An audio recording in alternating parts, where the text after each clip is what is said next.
Namaskar and welcome to Study Center for All. So now, the topic today we are going to discuss is very important because आज हमने किस तरीके से देखा कि Saudi अरब की राजधानी रियाद के अंदर इस्लामिक वर्ल्ड के जो लीडर हैं उनके द्वारा एक समिट ऑर्गेनाइज की जाती है। ये समिट जो है ये इसका ऑर्गेनाइजेशन ओनली फॉर किया गया था इजराइल के नरसंहार को रोकने के लिए, जो कि इजराइल द्वारा गाजा पट्टी के अंदर किया जा रहा है। अब ऐसा कहना है इस्लामिक वर्ल्ड के लीडर्स, ये जो एक दूसरे के साथ यहाँ पर मिलते जुलते आपको दिखाई दे रहे हैं, ये हैं इस्लामिक वर्ल्ड या फिर कह लीजिए एक ऑर्गेनाइजेशन है, ऑर्गेनाइजेशन ऑफ इस्लामिक कंट्रीज। ठीक है, ये उनके लीडर्स हैं और ये मिले हैं यहाँ पर सिर्फ इसलिए कि गाजा पट्टी के अंदर इजराइल के द्वारा जो युद्ध छेड़ा गया है उसको रोकने के लिए। अब यहाँ पर हम बात करेंगे कि ये जो मोहम्मद बिन सलमान है, ये सऊदी अरब के जो प्रिंस हैं, इनके द्वारा कहा गया है कि इजराइल ने गाजा में किया है नरसंहार। ठीक है, बहुत ज़्यादा इंपॉर्टेंट इनका स्टेटमेंट है क्योंकि वर्ल्ड मीडिया द्वारा इसको बहुत बारीकी से कवर किया जा रहा है। ये जो समिट हुई है ये डायरेक्ट इफेक्ट डालेगी जो डोनाल्ड ट्रंप अभी राष्ट्रपति बनकर आए हैं उनके ऊपर। और देखिए क्या यहाँ पर ये जो इस्लामिक वर्ल्ड के जो लीडर एक दूसरे के साथ इस समय यहाँ पर मिले हैं, क्या ये गाजा और लेबनान को दोबारा बसाने की बात कर रहे हैं? ये डायरेक्ट मैसेज दिया जा रहा है डोनाल्ड ट्रंप को। यहाँ पर हमने लिखा भी डायरेक्ट मैसेज टू ट्रंप, इस पर हम लोग बात करेंगे।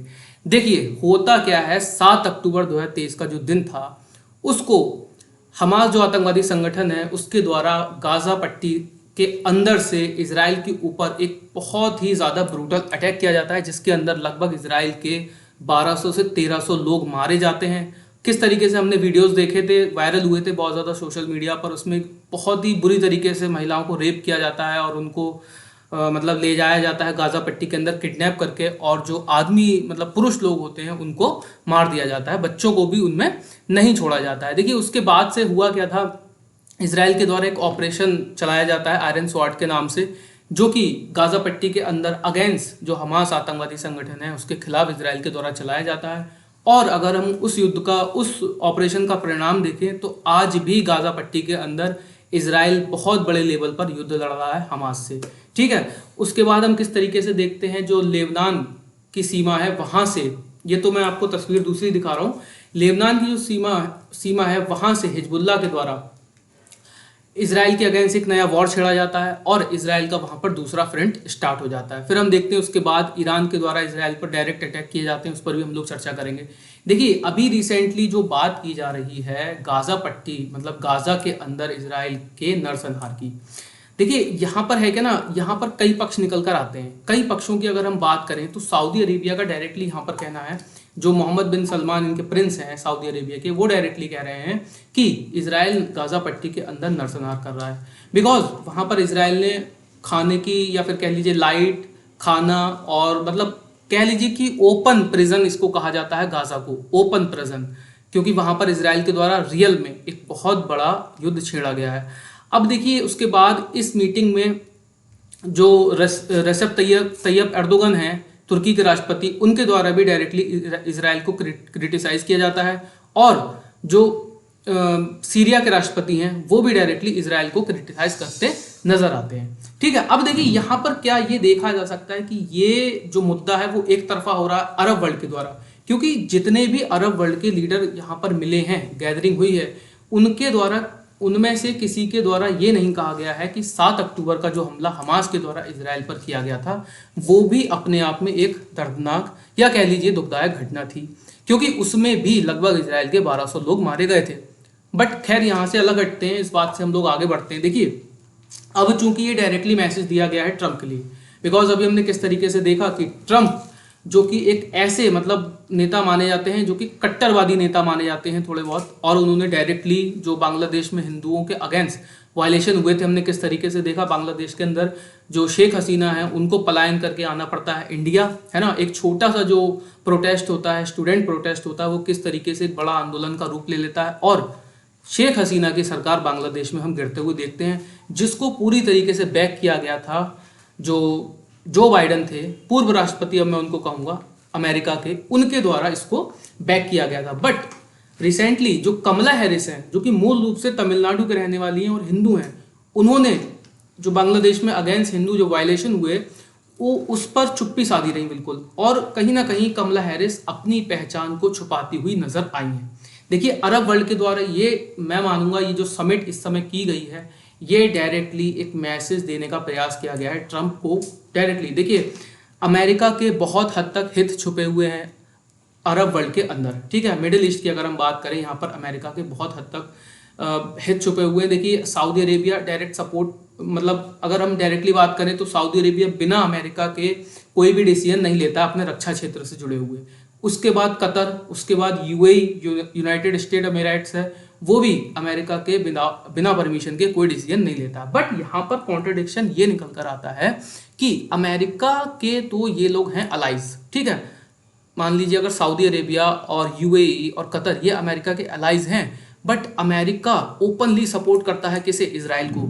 यही कारण है कि इन लोगों के द्वारा ये एक समिट की गई है और ये मैसेज देने का प्रयास किया गया है डोनाल्ड ट्रंप को कि भाई आप आए आगे, जब आप जनवरी में राष्ट्रपति पद की शपथ लें उसके बाद आप आगे आएं और इजराइल ने जिस तरीके से वॉर छेड़ा हुआ है मिडल ईस्ट या फिर कह लीजिए गाजा पट्टी और लेबनान के अंदर, उसको आप रोकने का प्रयास करें। क्योंकि जब आप इनके बयान सुनेंगे, रेसेप तैयब एर्दोगन जो तुर्की के राष्ट्रपति हैं, और उसके बाद अब्दुल बल अशर का जो आप बयान सुनेंगे सीरिया के जो राष्ट्रपति हैं, और उसके बाद मोहम्मद बिन सलमान, ये बहुत बड़े अलाइज माने जाते हैं अमेरिका के, ठीक है। और यहाँ पर इनके जो बयान हैं वो डायरेक्टली कहीं ना कहीं मैसेज देते नजर आते हैं यूएसए को कि भाई आप आइए, हाथ बढ़ाइए और इस युद्ध को रोकिए। जैसा कि अमेरिका एड देता रहता है इजराइल को ओपनली। देखिए, बिना अमेरिका के सपोर्ट के इजराइल इतना बड़ा युद्ध मिडिल ईस्ट में इतने सारे देशों के साथ एक साथ नहीं लड़ सकता, ये आप मानिए।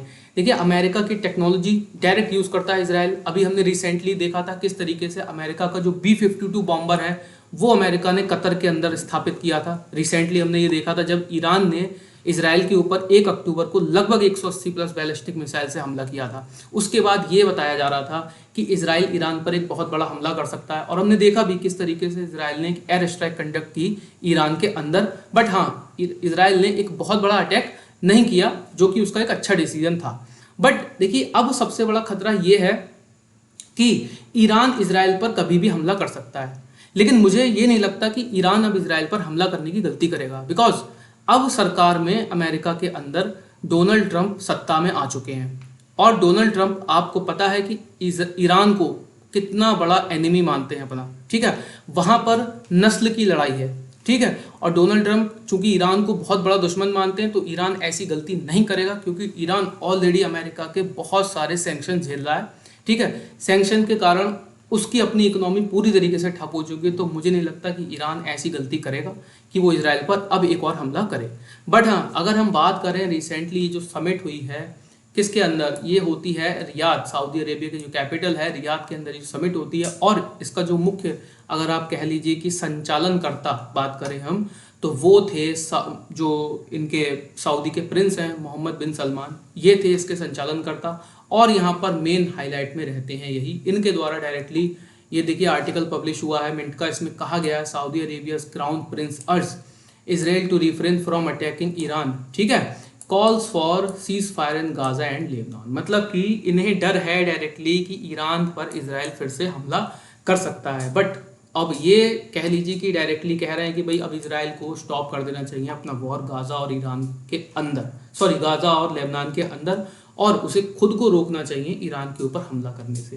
देखिए, यहाँ पर ये जो समिट होती है ना, इसके अंदर एक मैसेज और भी निकल कर आता है। इसमें ये जो समिट है, अब बात करें हम कि मोहम्मद बिन सलमान, ये जो सऊदी अरबिया है ना, ये एक सुन्नी मुस्लिम कंट्री है, ठीक है। अब यहाँ पर हम ज़्यादातर जो कंट्री देखेंगे, जैसे कि यहाँ पर ये रेसेप तैयब एर्दोगन खड़े हुए हैं, ठीक है, ये ज़्यादातर सुन्नी मुस्लिम कंट्रीज़ हैं, ठीक है। यही कारण है कि ईरान यहाँ पर रहा है अब्सेंट, ईरान यहाँ पर प्रेजेंट नहीं हुआ है।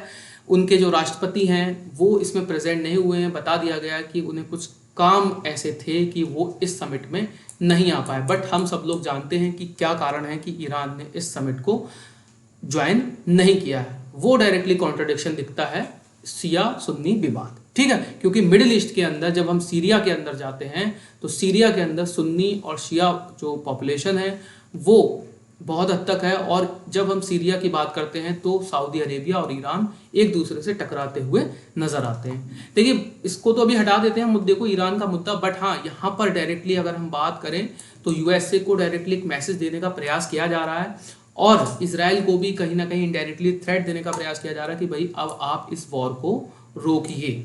ये मतलब एक पावर को प्रदर्शित करने का तरीका है और कुछ नहीं है। ठीक है, अब देखते हैं आगे क्या होता है जब डोनाल्ड ट्रंप सत्ता में आएंगे। जो 2025 में जब वो राष्ट्रपति पद की शपथ लेंगे तो बहुत हद तक उनकी नीतियां डिपेंड करेंगी।